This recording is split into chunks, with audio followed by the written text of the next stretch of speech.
Paige, this is your Aunt Rachel and Uncle Luke. We have not met you yet, but we wanted to start reading you stories because your mom and dad both love to read a lot.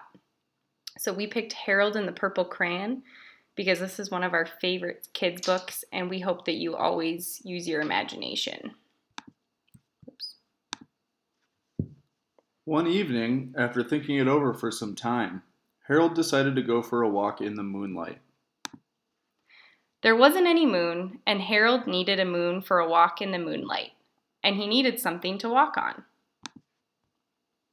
He made a long, straight path so he wouldn't get lost, and he set off on his walk, taking his big purple crayon with him. But he didn't seem to be getting anywhere on the long, straight path. So he left the path for a short cut across a field, and the moon went with him. The shortcut led right to where Harold thought a forest ought to be. He didn't want to get lost in the woods, so he made a very small forest with just one tree in it. It turned out to be an apple tree. The apples would be very tasty, Harold thought, when they got red. So he put a frightening dragon under the tree to guard the apples. It was a terribly frightening dragon. It even frightened Harold. He backed away. His hand holding the purple crayon shook. Suddenly he realized what was happening, but by then Harold was over his head in an ocean. He came up thinking fast, and in no time he was climbing aboard a trim little boat.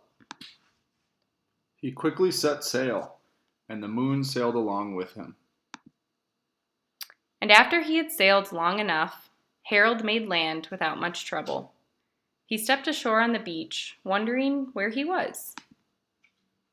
The sandy beach reminded Harold of picnics, and the thought of picnics made him hungry, so he laid out a nice, simple picnic lunch.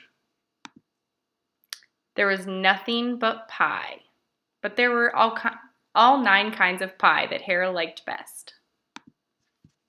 When Harold finished his picnic, there was quite a lot left.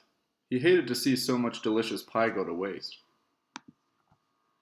So Harold left a very hungry moose and a deserving porcupine to finish it up. And off he went, looking for a hill to climb to see where he was. Harold knew that the higher up he went, the farther he could see, so he decided to make the hill into a mountain. If he went high enough, he thought, he could see the window of his bedroom. He was tired, and he felt he ought to be getting to bed. He hoped he could see his bedroom window from the top of the mountain.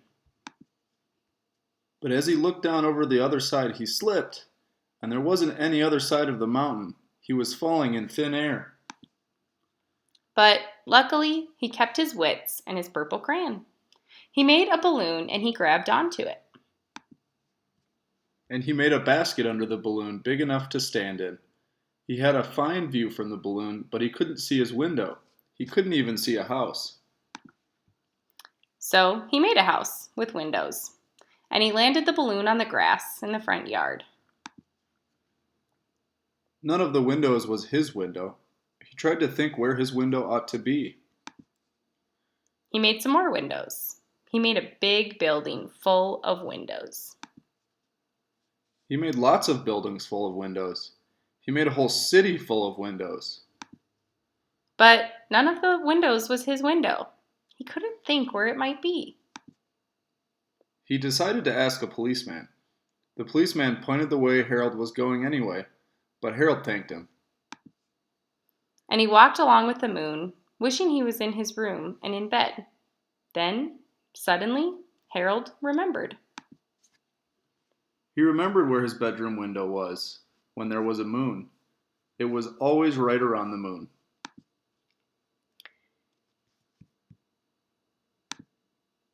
Oh, I thought I skipped a page. And then Harold made his bed. He got in it and drew up the covers. The purple crayon dropped on the floor and Harold dropped off to sleep. Bye, Paige.